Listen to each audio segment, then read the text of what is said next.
This episode of the Digital Desperados podcast is brought to you by SaferNet VPN, found online at safernet.com. Welcome to the Digital Desperados podcast featuring dark tales from the web. And of course, Patrick McMurphy back today to tell us another dark tale. And this podcast brought to you, of course, by SaferNet VPN. Every time you go online, your heart and soul are under attack. Secure your heart and soul with SaferNet VPN, simplified cybersecurity for businesses. Explore a virtual private network, internet controls, website protection, virus protection, all in one app. SaferNet.com. If you're not checking it out, you're making a mistake. SaferNet.com. All right, Patrick, what dark tale are you telling us about today? Last time you told us about a good guy. Are we doing another good guy or are we doing a bad guy today? We are doing a bad guy and kind of a somewhat humiliating individual. This guy really embarrassed himself in a kind of funny way. But his name is, I'm going to mispronounce this, but Higinio Ochoa, aka w0rmer's. So I'm just going to refer to him as his hacker name, which is w0rmer for the rest of the episode because I don't want to. Fair enough. Yeah, but he's really a story about if you're a hacker, just do not leave breadcrumbs trailing back to yourself because you will get caught quite easily. Eventually, yeah. Eventually. So w0rmer is born in Texas in the late 1980s. At age 10, he gets his first computer from his grandmother. She was actually a technician for NASA. So, he's from brains, He was fascinated with technology. He taught himself programming and network security at a very early point in his life. He discovered, and I'm not going to say I was into this, but I kind of am familiar with this. He discovered AOL hacking tools in his early teens. And you could use something called a punter. I know because I've used a punter myself. It would basically just kick users offline if they're in a chat room or something. And it's really just kind of juvenile and funny, but it's like the first stages of hacking.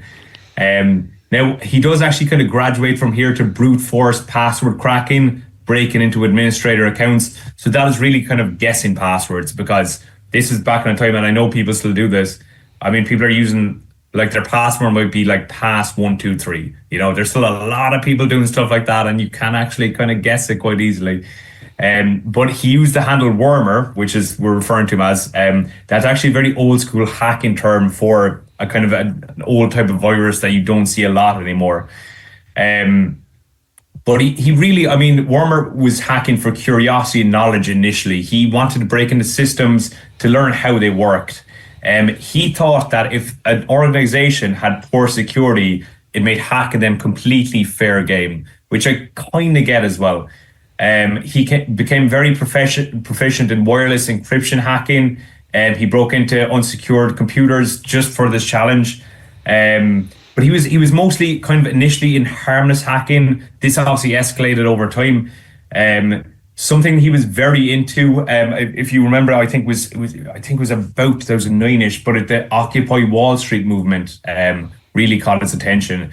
He felt that there was police brutality against protesters, things like pepper spraying, baton attacks, things like this. He felt that he was seeing officers covering badges and disabling body cameras to avoid accountability. And he wanted to expose what he felt was police misconduct using his hacking skills. So he joined something called Cabin Crew, and they were associated with another group called Anonymous. Now, I won't get into Anonymous completely because I would be here for 30 minutes talking about them, but they were basically activists. They were hacker activists, and they were very popular back in the day. So what they actually ended up doing, they began hacking law enforcement websites and basically doxed officers who engaged in what they felt was brutality. And what doxing is it's revealing someone's name and their address, where they live, their number, etc. It basically, and publishing it online. It can get people into a lot of trouble depending on what they're into. But yeah, so there was names, addresses, and the phone numbers of these police officers put out there. They kind of, and Cabin Crew, they became known for humiliating authorities online. So by February 2012, they had hacked into multiple law enforcement systems, including Texas Department of Public Safety, Alabama.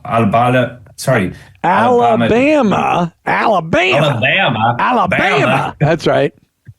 Department of Public Safety, West Virginia Chief of Police Association, Houston County, Alabama again. So yeah, these guys were kind of going quite hard at this.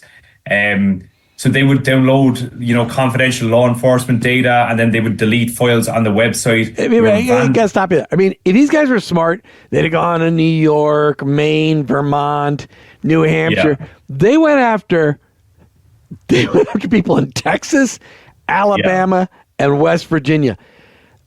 I mean, they attacked rednecks at the height. No way. That was just a bad idea. I mean, it is a bad idea. It's a bad idea.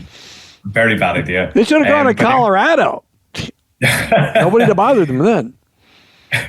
They named the Operation Pig Roast, and they wanted to target corrupt cops. I don't even like saying those words, but it is just a fact what they call it. Yeah.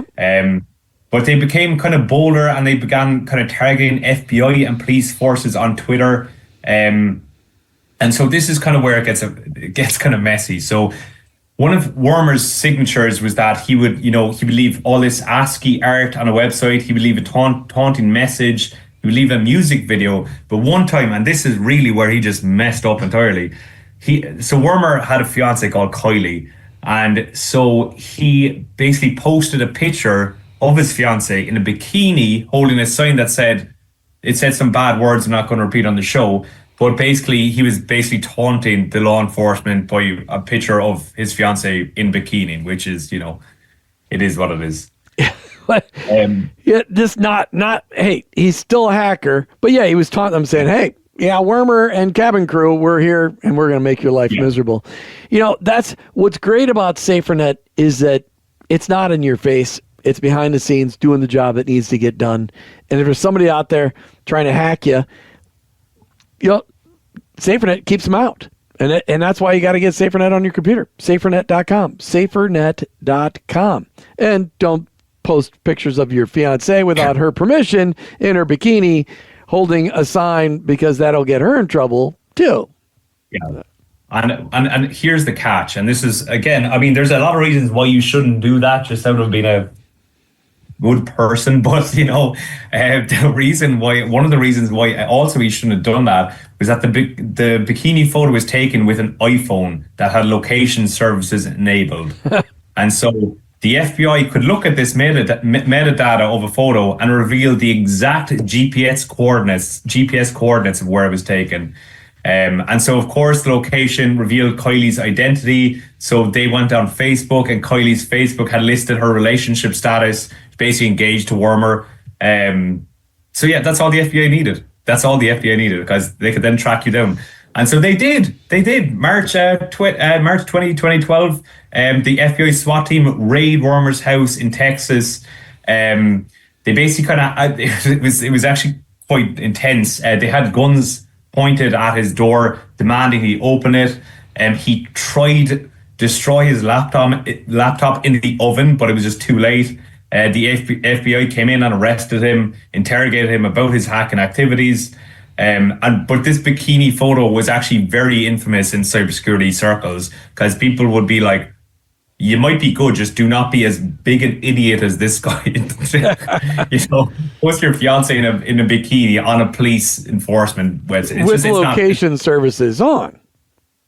Yeah, exactly. It's not smart. So he kind of got done with, I mean, there was a lot of evidence against him. There was data stolen from police departments, his public tweets, bikini photo, of course. But he gets sentenced to 27 months in prison, and he's ordered to pay $14,000. He ended up serving 18 months before his early release in September 2014.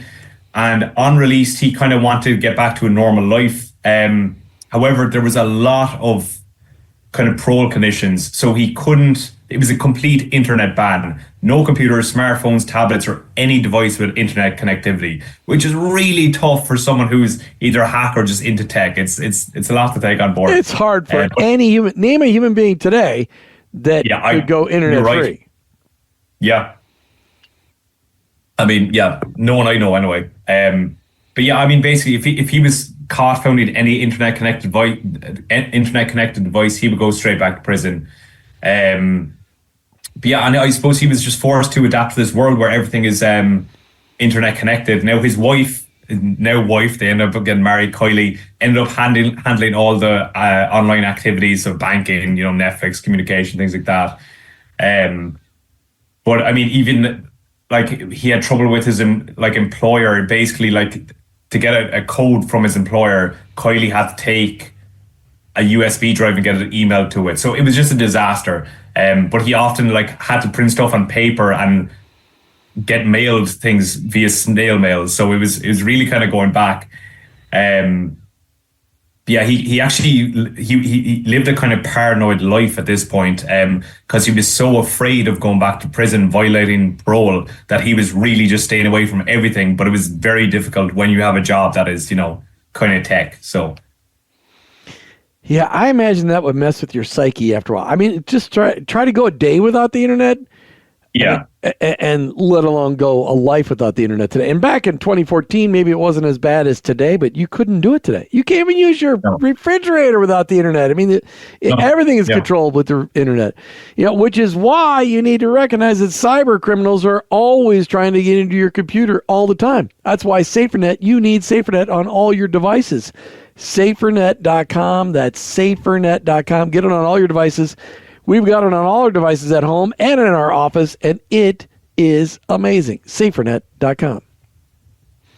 So, despite the ban, w0rmer actually was still working as a programmer, and trying to be a programmer without the internet is, I mean, hats off to the guy. It's quite tough. You can't even Google things. But his employer remained anonymous to kind of avoid scrutiny. Then in 2021, w0rmer had access to the internet again, and he founded something called Samurai, which are a white hat hacking group. So they basically specialize in something called ethical hacking. So that's a company might employ you to say, hey, we're going to pay you to try hack us to find our vulnerabilities. That's basically what they do. But he was actually very successful at this. He conducted major vulnerability disclosures affecting governments, big corporations. He was responsible for constantly reporting these kind of things. He was helpful in John Deere software, as in the tractor people, the United Nations, and the Indian government, oddly enough. And he just no longer engages in illegal hacking. He does regret kind of taunting law enforcement online, especially because he was kind of silly and got caught doing it. He thought he thought that his cause in terms of police accountability was just, but his methods were just reckless. He's still passionate about cybersecurity, and obviously now he's still using a lot of his skills for legitimate research. He's since said, just because you can break into a system doesn't mean you should. I know, right? We all know, right? But his story is this cautionary tale in the world of hacking, because he went from, he's a teenage hacker testing his skills, then a politically motivated cyber activist, then a wanted fugitive taken out by a single geotagged photo, then a convicted felon stripped of internet access, and then finally a kind of white hat hacker who works in cybersecurity at the moment. He does warn a good quote I found from him was, no matter how secure you think you are, one tiny mistake is all it takes to get caught, which is spot on. So one tiny mistake. That's w0rmer. Which is why you need SaferNet by your side, because you're going to make mistakes. You need somebody back with your back. I love this guy, that this guy actually went white hat and he lived happily ever. He's living happily ever after. We don't have a lot of stories like that. No, we don't. But he's still married. So, the torture that he had to go through by not having the internet for all those years, nobody listening can imagine going 7 days, let alone 7 years. That's pretty unbelievable. Yeah. Just remember, you heard it here. The internet and everything digital can have a dark side with many dark players. Get SaferNet by your side online at SaferNet.com. and get secured today. Till the next time, click only on the attachments you trust from those you trust and delete the rest, or you may become the next victim of a digital desperado.